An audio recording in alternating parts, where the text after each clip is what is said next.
Bonsoir et bienvenue sur le plateau d'Envoyé spécial. Ce soir, chers téléspectateurs, chère Aude, un sujet épineux. Les étudiants ont tout juste repris les cours que déjà les premiers cas de post-vacantium apparaissent sur le campus. En effet, mon cher Stéphane, le stress est-il trop important dans nos universités? Des recherches sont-elles entreprises dans le domaine? Problème récent ou récemment problématique? Le rectorat y fait-il face ou perd-il la face? Ce sont à ces questions que nous allons essayer de répondre aujourd'hui. Un reportage de Lionel Carrel, Dimitri Chapalet, Jalel Erayed, Pedro Pina Pereira, Audbert Weiler et Ludovic Boing, ainsi que Stéphane Moreau, Tadeusz Sossi et Sujita Kanaga. Sur place, notre envoyé spécial, Pedro Pina Pereira. Bonjour Aude, bonjour Stéphane. Je suis actuellement dans les auditoires du CHUV. Et comme vous pouvez le constater autour de moi, la situation y est catastrophique. Les étudiants jonchent le sol, tel un lendemain de cuite. Les cours sont déserts, la bibliothèque est vide, les auditoires sont vides, alors que les cours n'ont recommencé que depuis une semaine. Comme nous témoigne cet étudiant, le phénomène n'est pas nouveau.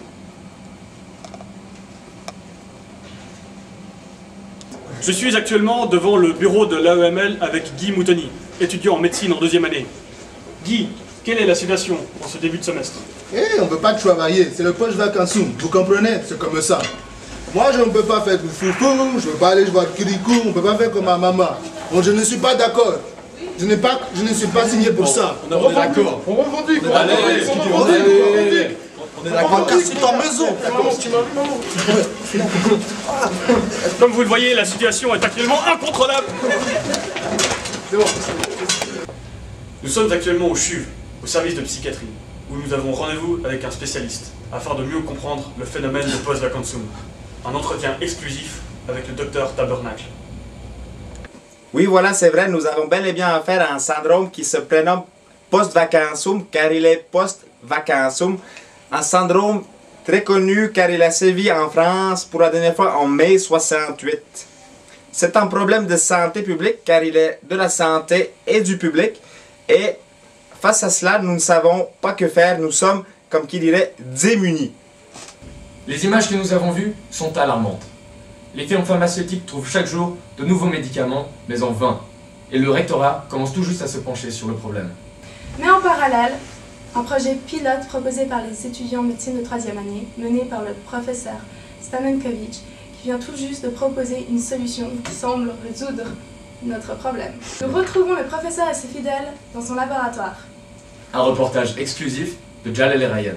Ici, au laboratoire du professeur Stamenkovic, les équipes ont travaillé d'arrache-pied pour trouver une substance dont l'efficacité n'est plus approuvée. Professeur? Bonjour. Alors vous voulez qu'on parle de cette nouvelle molécule qu'on a découverte, qui va sans doute résoudre pas mal de problèmes auxquels on doit faire face actuellement.